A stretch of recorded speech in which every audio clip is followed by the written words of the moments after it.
time is you. Okay, you rock, go. paper, scissors. Okay. Rock, paper, scissors. Yeah. A good start to the show. Welcome to In Touch. My name is Cato. This is Sam. We are your hosts during the Rugby World Cup here on SuperSport. Thanks for joining us on Facebook. We are live. And of course, just now we're on SuperSport 1 as well. How's it going, man? I'm absolutely excited. I cannot wait. Looking good. You got the memo. Never happens Thank with guys, you. Never get the memo. Wow, all right, okay, slow down. But yes, I did get the memo from you, so we're out just supporting the Springboks. Less than 24 hours, the Rugby World Cup kicks off. And absolutely excited for that. Yes, and during this World Cup, we'll be chatting about the Springboks, Rugby World Cup, social media. So get your comments in, hashtag #SSRugby. We'd love to hear from you. And we've got a very special guest to open the show with as well. Yeah, you mentioned Springboks, but we'll catch up with them in just a little bit. But who we did speak to a little bit earlier on in the week is the ninja herself, Lala Hirayama. She's in the land of the rising sun. Hey In Touch fam, it's your ninja, and right now I'm in Kagoshima. We're here at the Sun Royal Hotel, which is exactly where the Springboks stayed when they were here practicing. And of course it was reported everywhere that the Springboks received so much love and support. People came out in the thousands and they learned the national anthem, all to support the boys. And like I said, this is the hotel that they stayed at. The hotel actually created a wall especially for our boys, which I think is really cool and worth sharing. So take a look at this. They've got this massive picture of the boys. They've also got stats, all in Japanese, of course, of each player. They've got a signed rugby jersey, some pics right up there. Basically, that Japanese says that we all support the Springboks. And then it's got, of course, the list of fixtures for the first 4 matches. Then, what is South Africa without wine and a braai? I love the fact that they've got a Vos there. Some facts about our country, and then how important rugby is to South Africa, and what it means to us, of course, and some more pics. I just think it is so super cool that there's so much love and support from not just the Kagoshima people, but the people of Japan. I think all those years ago, that very dark day when South Africa lost to Japan has almost turned into a positive now, because the people of Japan somehow have now just taken to South Africa because of that day, and they're really backing the Boks, and you can feel it. Everyone's preferred team to win this year here is definitely South Africa. There are more South African photos and pictures of rugby players than of any other team, which is very cool, on all the banners, on all the posters around. So yeah, I'll try and take some more pics and videos to document and show you guys. But that's it for now. Until next time. Much love from your ninja. Thanks, Lala. She's in Japan for the Rugby World Cup, so we'll be getting a lot more behind the scenes, photos, videos, all from Lala. So thank you very much. Stay tuned to hashtag In Touch. We'd love to hear from you. And guess what? I can't wait to hear from our guest, JP Pietersen. I feel very dramatic. You're our first guest, so welcome. Thank you. Thanks for coming. Thank you very much. Thanks for inviting me to come on the show. And seeing that with the Springbok wall in Japan, having played in Japan, is that obsession for the Springboks real? Like, have you experienced it? The obsession is unbelievable. Yeah, it's just way back when I went there, it was 2012. Yeah, it's unbelievable reception you got. Springboks is a massive brand. We just think in South Africa, but in Japan, the people love the Springboks. Wow. And especially after the World Cup 2015. That day, yeah. Exactly. So everything went absolutely from 0 to 100 in Very Japan. quickly. And yeah, I think it's great for rugby, and especially for Japan and development for rugby. So are you looking forward to the World Cup in Japan? I'm excited. Unless you can't wait for it to start. I know, we just want to get it going, right? Exactly. It's just like, when is it going to start? And it's just, the build-up has been amazing. I get, just talking about it, I get goosebumps. Yeah, so I can't wait. Did you send anyone a message of good luck? Yes, I did talk to some of the boys, send them good luck, and just a bit of talk, a bit of nonsense, just to relax a bit. Oh, of course. And I saw the boys went to Disneyland. You're on social media. Exactly. Lekker. They went to Disneyland. I think it's great just to break away from all the hype and just have some bit of time with your mates and just relax. And you are in Japan, you are at Disneyland. We've all been a little boy, want to be one day there. Still a little boy. Exactly. So I think it's great for the boys just to switch off a little bit before the big start on Saturday. Right, coming up, guys, so less than 48 hours, then the Boks are in action. Speaking of social media, we did see some of the boys at Disneyland in Tokyo. Yes, Disneyland, Tokyo. I still want to go, that's on my bucket list. But social media is great, so we see some good, we see some bad, and we see some funny. So JP, I want to get your opinion on some of our top 3, if I can say that. So we're going to start with the bad on social media. I'm sure you see this. Unfortunately, Wales has not had the best of starts, as the assistant coach is actually making his way home for alleged betting konkelinge, as mens kan sê in Afrikaans. How do you bounce back as a team from that? I think that's a massive, what do you call, a knockback. Yeah. I definitely will lead the team. I'll definitely, especially the coaching. You've been building, I think he's been there for plus 4 years. Wow. So he's been in the system, and you can say what you want to say. His voice going to be missed. You can bring somebody else in, but he's been there for 4+ years, so he's always got that something special to bring to the Wales team, and they've been building something special. Yeah. They are the world #1 team, or Ireland's world #1 team. I don't know how the rankings work. So exactly, it's played every weekend. So, and it's a big knock, but it's a Rugby World Cup. So they have to get back in focus. Right? exactly, it's going to be tough, but they got a good coach, so Warren. So I think they will smart enough, and they got enough experience. There we go. Now the good, because we had a good in there, is that the Rugby World Cup is 48 hours away. Yes. 24 hours away. The Boks are 48 hours away. So the question on our SuperSport.com website is, who will win the Rugby World Cup, JP? Who will win the Rugby World Cup? Everybody's been asking me that question. Oh, really? Exactly, and definitely not because I'm from South Africa and I got South Africa in my heart. And I think we as the Springboks got an unbelievable chance of winning the Rugby World Cup. I think it's just the blend in the 2 years has been unbelievable that Russie's been putting together. And you can see the puzzle, how it worked out with experience, with the youth, with X Factor. And you can see they're all humble and they want to achieve more. So we got a pretty good chance. Getting goosebumps as you say. Exactly. All right, so Japan is known for being modern. It gets stuff working, and I think this is very cool. Apparently, there's quite a few of these, if I'm not mistaken. It's a baseball field that turns into a rugby or football stadium. Have you seen this? First time seeing this, but It's quite cool. So it turns around, like, look at that. it's quite amazing. Turns into, I mean, everything in Japan just works, it seems. Everything's flawless. These, really. JP hasn't seen this yet. Where did you play? Not in a stadium like this? No, where I was in Japan, it was literally, there was about 3,000 people, 5,000 people watching us. Not as fancy as that, but definitely something. It's very cool. It's Rugby World Cup. Yeah. You have to go bigger. And they do. Japanese are doing it well at the moment. So we've got the funny as well. This was also to do with Wales. They've been in the news. Actually, all the teams, they've been using baby oil and shampoo. I mean, okay, you're laughing. You know what this is about. Why?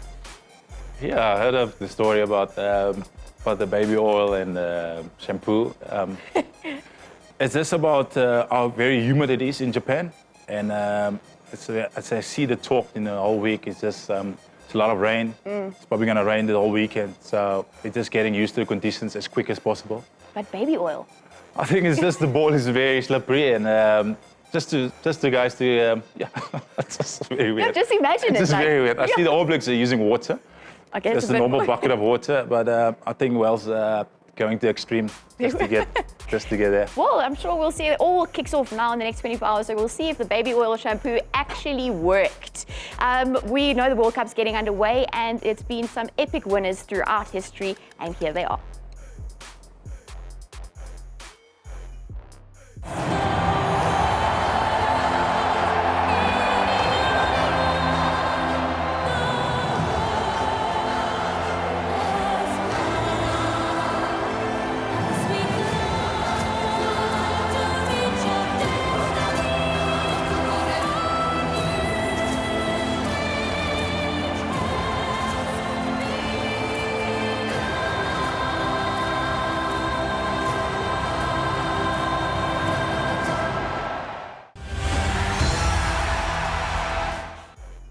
So we asked JP to use a bit of his speed and get himself to another location. The first thing he says when he gets here is how awkward is rugby balls and oil and baby oil. You've never had to go through such a thing? No, never. It's just a very awkward topic to talk about. Yeah.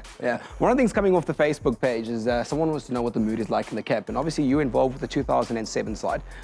Talk to us about how things were when you went into that World Cup and how things were throughout the squad when you went in. Yeah, I think the mood in the camp definitely will be a lot of confidence, a lot of self-belief, especially getting a good victory over Japan, in Japan, to get used to the conditions, just get a feel of the semi-World Cup starting. And I think they've been there for 10 days plus. I think they're into that World Cup phase where they are ready to, when they're ready the World Cup to start. And when you look at them talking in the media or being on the field, they got a calm, they got an enjoyment. There's a lot of laughter, there's a lot of excitement. So I think they're just waiting to the ball to kick off. I think they're cool and calm, but I think can't wait for Saturday to kick off. Before we do kick off, let's wind back the hands of time back to when you lifted the trophy as well, and how things were in your camp when you ran out. It was in France, I think it was. Yeah. You guys had a pretty successful campaign. How was that run for you? Yeah, I was in France 2007. Yeah, I remember it like it was yesterday. It's unbelievable experience. I remember it still today, every teammate and every situation we've been into, and just the whole build-up was amazing. We had a couple of injuries, ups and downs, but we were a good squad and bring us together tighter, and we had good leaders too. And Jack White did a phenomenal job to keep us focused for every job. And it's 7 games. It's just like, it's not a lot of games, but you tell yourself it's 7 games that you have to win. And you must, I think for us as Springboks going into this World Cup, it's just 7 games you have to give everything. And that's what we did. It was just like after we won the trophy, it was just like a relief. It was just like, yeah, we did it, We also had a look at the trophy lifts as well. That presentation right at the end, the whole team standing together, the whole squad as well, standing together, lifting the trophy. I've got goosebumps thinking about it. Talk us through that moment. Yeah, like I said previously, I think the World Cup final was for me a bit of a blur. It was just like this, and the game was done. But just before the game, it was just that belief. When we sit in the change room, we look around. When you just walk around, you look at each other's eyes, and you can just see it. Not today. Yeah. Today is our day. We're definitely not going to lose this game today.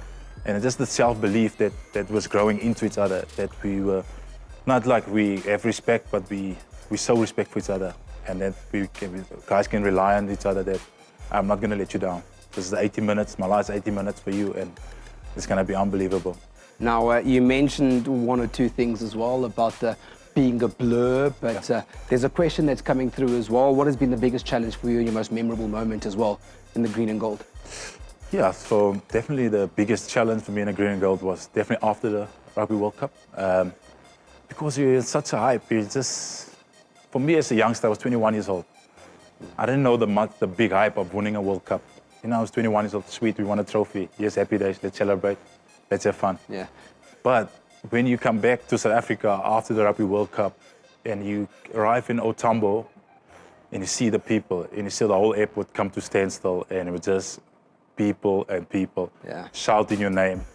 I was like, when there's like a no name and came back, like JP, and throwing in the flag, it's just unreal. Yeah. And then everywhere you go, it's just people like, you did an amazing job, you give us hope for South Africa. So proud of you. Everything is for free on the house. Come, yes, drinks, yes, eat this. Yeah. And then 2008, it was just difficult to be humble. Yeah. It's just not humble, but it's just to get started again. Yeah. And I think 2008 still today was my biggest challenge in my rugby career, just to get that mental edge and not losing everything. Yeah. And just fight and reset your mind again.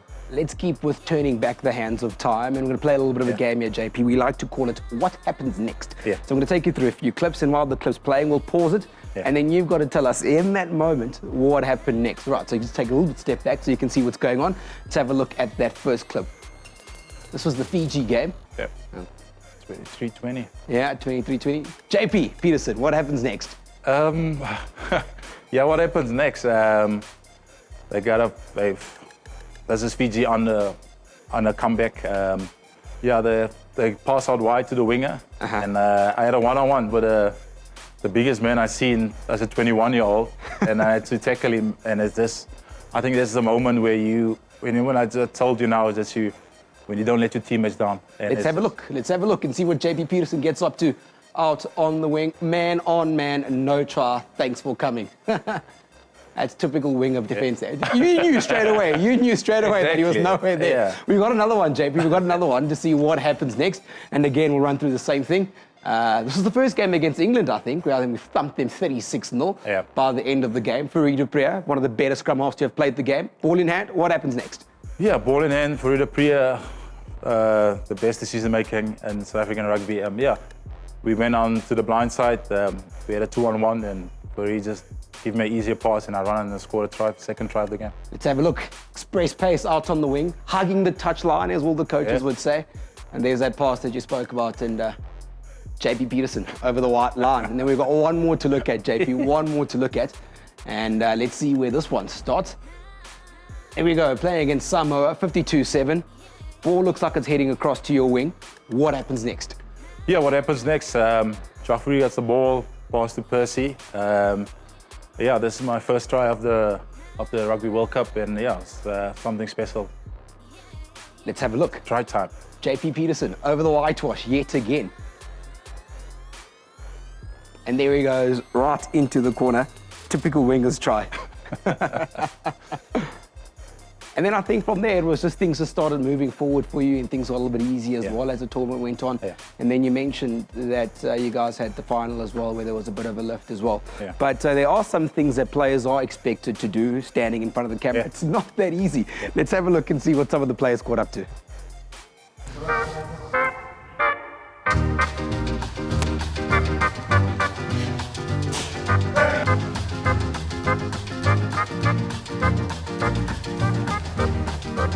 Sta nu half shape.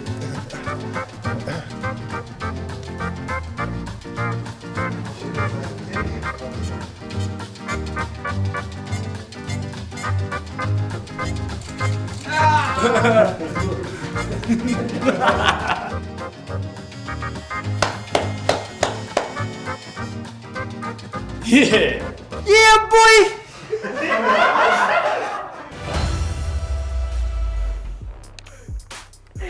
Well, those are some interesting moments. Rugby players certainly are brilliant when it comes to not being good on the field, but also, showing some gees off air. I absolutely love it. JP, I mean, you guys didn't do that back in the day, green screen stuff, did you? We did a little bit. I think we were back in 2007. So what's your celebration? My celebration? Really? Yes, go boy. I can't remember when I last scored a try, so it's quite difficult to show a celebration. I think you go first. Yeah, that's what I can imagine. Yeah, so it's just... So you set me up now. You could be a hospital pass. It's kind of awkward to celebrate when you're not scoring. It's fine. You're working with the next generation at the Sharks at the moment. It's great to have you back in the country. How's that? Yeah, it's amazing to be back. I came back in June. So been traveling the world and finally back at the Sharks. Yeah, it's been a good experience for me to come home, and it's unbelievable young talent that I walking through. They call me Sir when the first time I walk into the team meeting. So it's a bit of an eye opener, but it's unbelievable to be home, and especially back at the Sharks. And with having your young family here as well, being back in South Africa in Durban. Yeah, it's good to be my wife, and I got an 18-year-old daughter, Maya, and for her to come home, we with the family, and and to interact with my mom and dad, parents, and then with her parents, it's unreal for her. You can see how much she loves her family, and it's especially good for my wife too, because we've been in France for 2 years, and it's just the two of us and Maya. So it's good that we have some help and people to get hands on. That's the thing is with the young guys you're mentoring, maybe they can come babysit for you too afterwards, right? Yeah, exactly. No, I'll bring a little one to training maybe sometime next year, and just get a feel if they are capable of handling my little one. So what's next for JP Pietersen? What's next for me? It's next year I got Super Rugby in the Currie Cup, helping out the Sharks, and then after that I got a 3-year contract with the Sharks where I'll take up coaching, and so it's exciting times for me ahead, and I'm very passionate about coaching. And exciting time, and especially playing with youngsters, just giving some feedback, what I've learned from my experience, and just be a mentor and just help where I can. Yeah. If they need some help for off-field or on-field stuff, just my little feedback and just share the experience. Well, we're looking forward to that. Having you on the field against South Africa is awesome, and then seeing you giving back to the game as a coach in the near future is going to be very, very cool to see. So we are here with JP Pietersen, Sir JP Pietersen, as the youngsters in the shops know him. JP, thank you so much for joining us on In Touch, our very first guest, and survived. Absolutely fantastic. I saw you getting around the studio pretty well, so old man still got it, if I can say that.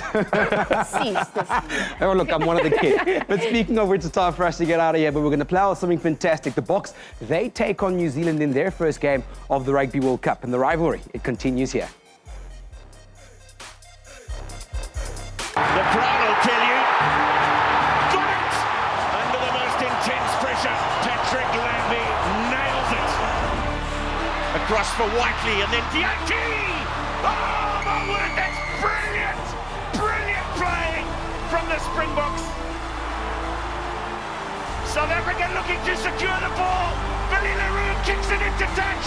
It's an absolute epic victory for South Africa. The first time they've ever won at the Westpac Stadium. Little chip from him. And Yankees! Oh, brilliant! Pollard.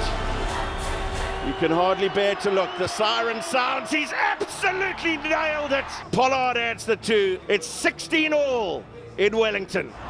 The Springboks versus the All Blacks. The rivalry continues.